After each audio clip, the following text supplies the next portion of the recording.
कक्षा 9 संस्कृत शिक्षण में आप सभी का स्वागत, यथोचित अभिवादन। जैसा कि आप सभी जानते हैं, कोरोना महामारी के कारण उत्तर प्रदेश माध्यमिक शिक्षा परिषद ने पाठ्यक्रम में 1/3 लगभग 30% सभी विषयों के पाठ्यक्रम कक्षा 9 से लेकर 12 तक किए गए हैं।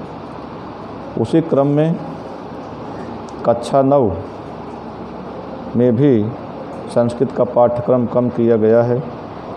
हम इस समय संस्कृत में जो गद्य, पद्य, नाटक और व्याकरण का जो पाठ्यक्रम निर्धारित है, गद्य के लिए संस्कृत गद्य भारती, इसमें गद्य से संबंधित पाठ समाहित किए गए हैं। पद्य के लिए संस्कृत पद्य पीयूषम का अंश है, इसमें पद्य के पाठ समाहित किए गए हैं। कथा नाटक कौमुदी एक ही पाठ गार्गी याज्ञवल्क्य संवादः, इसमें समाहित किया गया है कक्षा 9 के पाठ्यक्रम में। इसके अतिरिक्त व्याकरण का पाठ्यक्रम है, तो इसके पहले मैं संस्कृत पद्य पीयूषम प्रारंभ कर चुका हूँ। मंगलाचरण के श्लोक पढ़ाए जा चुके हैं। आज हम संस्कृत पद्य पीयूषम जो वर्तमान में निर्धारित पाठ्यक्रम है, उसका दूसरा पाठ प्रारंभ करेंगे। आप सभी ध्यानपूर्वक देखें। पाठ का नाम है रामस्य पितृभक्ति, राम की पितृभक्त, राम की पिता के प्रति भक्त। इस पाठ के अंतर्गत जो श्लोक सम्मिलित किए गए हैं, वे रामायण महर्षि वाल्मीकि द्वारा रचित रामायण नामक महाकाव्य के अयोध्या कांड के 18वें और 19वें सर्ग से लिए गए हैं। इसमें राम का राज्याभिषेक होने की तैयारी हो चुकी है, तैयारी जोरों पर चल रही है।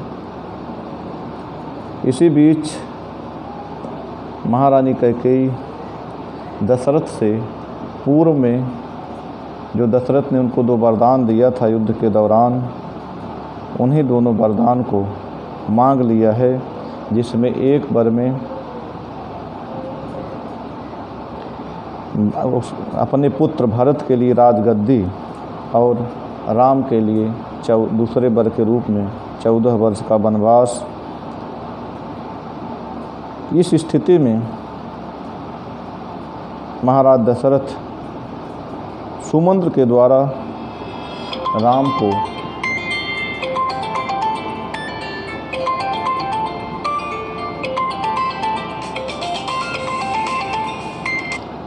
को बुलवाते हैं और राम वहाँ आते हैं तो देखते हैं वहाँ का दृश्य कैकेयी और दशरथ को देख करके राम क्या करते हैं, क्या बोलते हैं, आप अब इस पहले श्लोक में देखिए। स ददर शासने रामो निशषणम पितरम शुभे कैकेय्या सहितम दीनम मुखे परिशुष्यता। स रामः, वह राम,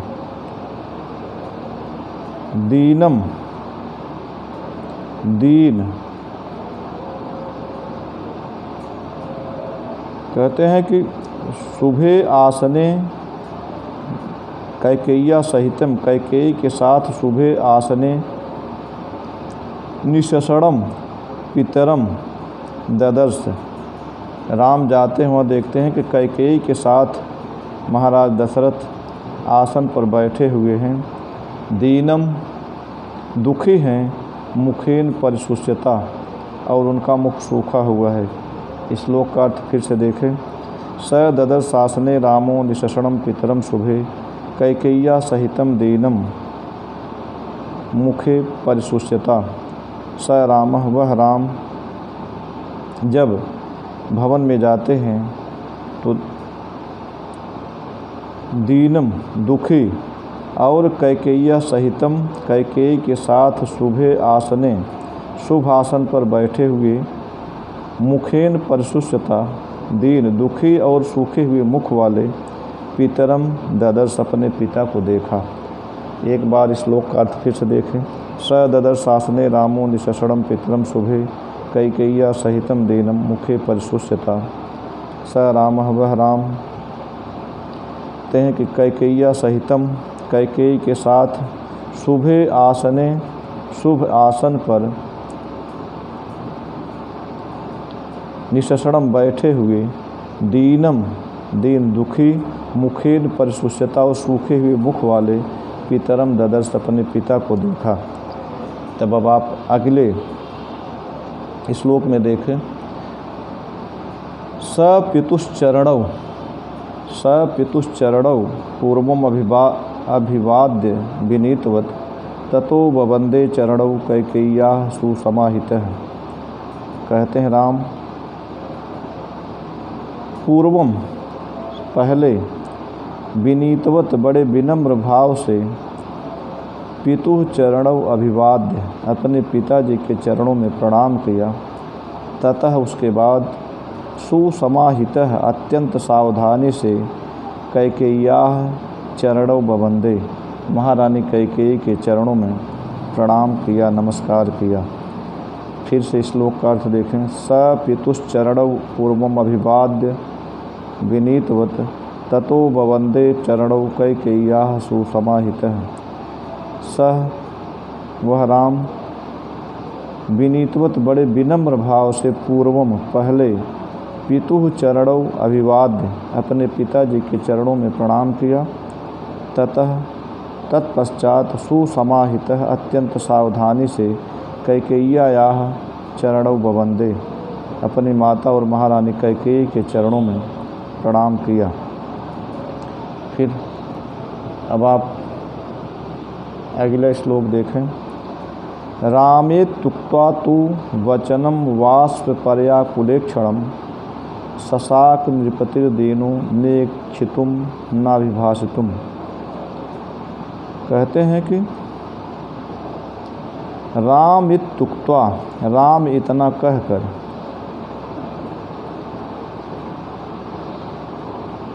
दीनः नृपति दीन राजा दिलीप न इक्षितुम नाभिभाषितुम ससाक न कुछ देख सके और न कुछ बोल सके। राम इत्युक्त्वा तु वचनम वाष्पपर्याकुलेक्षणम।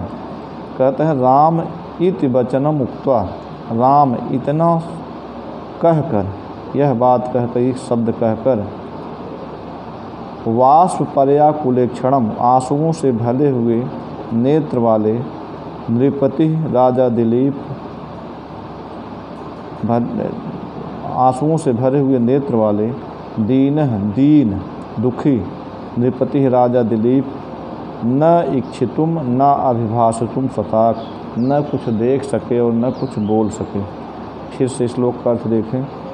जब राम वहाँ देखते हैं, राम जब प्रणाम कर लेते हैं, तब क्या होता है कि राम इत्युक्त्वा तु वचनम वाष्पपर्याकुलेक्षणम ससाक नृपतिर्दीनो नेक्षितुम नाभिभाषितुम। कहते हैं कि जब राम ने प्रणाम किया तब राम इत्युक्त्वा राम इति वचनम उक्त्वा इतनी बात कहकर वाष्पपर्याकुलेक्षणम आंसुओं से भरे हुए नेत्र वाले दीन दुखी नृपति राजा दिलीप न इक्षितुम न अभिभाषितुम ससाक न कुछ देख सके और न कुछ बोल सके। अब आप अगला श्लोक देखें।